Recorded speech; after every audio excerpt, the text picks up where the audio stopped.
Hello and welcome to another fun-filled edition of Adam's Music Box, where today I want to talk all about the Chambers Brothers. Now, the Chambers Brothers, I think, were far more significant than most music lovers, let alone music critics, tend to give them credit for.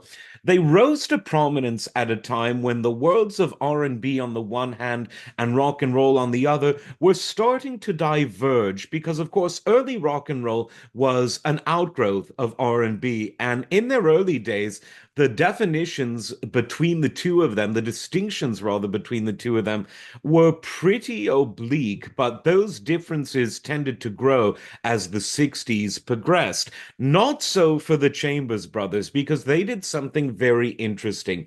They were essentially a soul band, an R&B band, complete with really, really sophisticated and fun vocal harmonies, and a really cool rhythm section. They had it all, but there was still something decidedly rocky about them, whether it was the distorted guitars, whether it was the sort of heavy reliance on riffs. And so, in this sense, they really were a sort of revitalization of this marriage between R&B and rock, because after all, rock was a child of R&B, but now that they were separate, they came back together.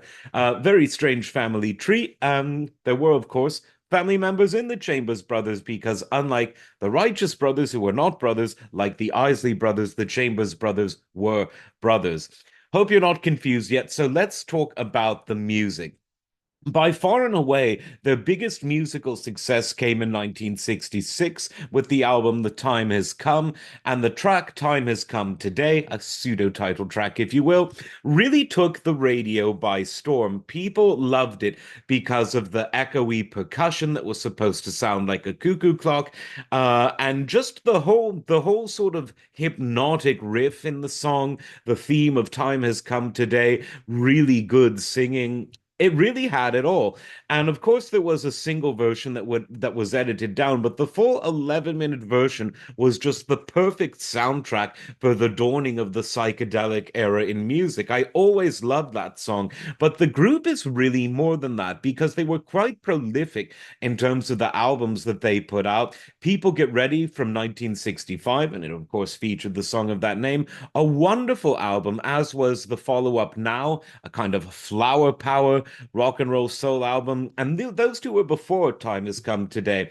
But the band kept churning them out really good stuff throughout the 60s and into the 70s, including a really good live album from 1969 called Love, Peace, and Happiness.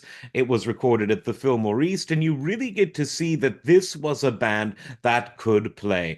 And these were singers that could harmonize live. No Phil Spector style studio tricks for them. It was all the real deal. Not that Phil Spector's artists weren't, but some of the artistry got sort of buried under the thick mixes. But no, these guys were all the real deal. And of course, there was no auto tune. And even though their record sales tended to decline in the early 70s, one of their most interesting albums actually came out in 1975. And this is called Right Move. Now, this album seems to me to be an attempt by the Chambers Brothers to kind of update their sound that didn't really go through too many sonic updates since around 1967. And my favorite track on this album is Who Wants to Listen, which has synthesizer on it, a really groovy drum track. The whole song should have really been a hit. It was something that was, on the one hand, classic Chambers Brothers, great vocal harmonies, strong, memorable vocal lines, great rhythm, very good riffs, but it didn't hit it big, even though it had that with the added benefit of the sort of modern 70s style arrangement, very synth heavy, very funky. It was the 70s after all. But check out that album. Luckily, all of these albums I'm talking about are on the favorite streaming service of you and your friends. So definitely do check that out. I don't think you'll be disappointed. In many ways, because the Chambers Brothers made music that was so sort of symptomatic of their era, they never got to be known as emblematic, which is kind of a shame because I think they were really a bit of both. And the music really does stand the test of time, if you'll pardon that pun. And the song Time Has Come Today still continues to be licensed for use in streaming shows and what's left of broadcast television, movies. You can still hear it creeping up into your life every now and then because it really is one of those, I know, here we go again, timeless songs. There you go. Maybe that was intentional, maybe not. Let me know what you think. Like, subscribe, and we'll see you next time. Take care.